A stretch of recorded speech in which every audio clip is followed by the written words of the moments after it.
দস্যু চক্র আমার নিকট 50 লাখ চাঁদা দাবি করেন।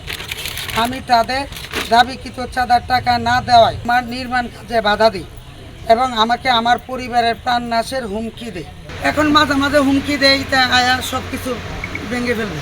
আমার বাবা মহরুম হাজি জহিরুদ্দিন সাহেব কমলপুর হাজি জহিরুদ্দিন উচ্চ বিদ্যালয়ের প্রতিষ্ঠাতা ও সমাজের একজন সুপরিচিত ও সম্মানিত ব্যক্তি। সবাই আমার বাবাকে একজন সৎ, শিক্ষা অনুরাগী ও ন্যায়পরায়ণ মানুষ হিসেবে জানেন।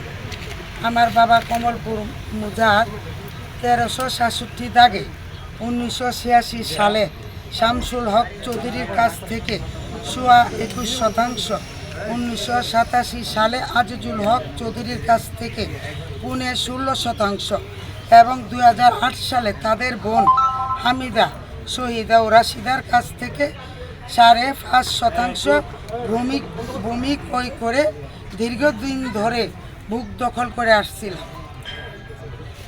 2008 সালে আমি আমার বাবার কাছ থেকে এই সম্পত্তি ক্রয় করি এবং সেখানে মার্কেট ও দোকান নির্মাণ করে শান্তিপূর্ণভাবে বুক দখল করে আসছি। বসুন্ধরা টিস্যু অশুদ্ধতার বিরুদ্ধে এক বিন্দুও ছাড় নয়। অত্যন্ত দুঃখ পরিতাপের বিষয়, আমি প্রবাসে থাকার সুযোগ একটি কুচক্রী মহল জমি বিক্রয়দাতা শামসুল হক ও আজিজুল হকের অন্যান্য ভাইদের ওরিশ সাজিয়ে দখলকারী চাঁদাবাজ সন্ত্রাসী ও একটি ভূমি দস্যু সিন্ডিকেট আমার ক্রয়কৃত সম্পত্তি জোরপূর্বক দখলের অপচেষ্টা চালাচ্ছে। এই বিষয়ে আমি ইতিমধ্যে রফিক চৌধুরীর ভঙ্গের বিরুদ্ধে মাননীয় আদালতের মামলা দায়ের করেছি এবং মামলা বিচারাধীন রয়েছে।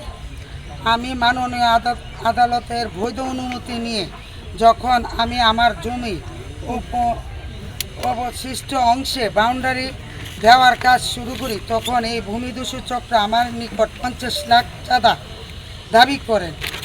আমি তাদের দাবিকৃত চাঁদার টাকা না দেওয়ায় ভূমিদস্যু সন্ত্রাসী চাঁদাবাজ জবরদখলকারী রফিক, কাউসার, মুজাম্মেল, জাকির, সবুজ সরকার, খানকবি, ফারুক ও দালাল সুমন রেফারি গংরা আমার নির্মাণ কাজে বাধা দিই এবং আমাকে আমার পরিবারের প্রাণনাশের হুমকি দেয়।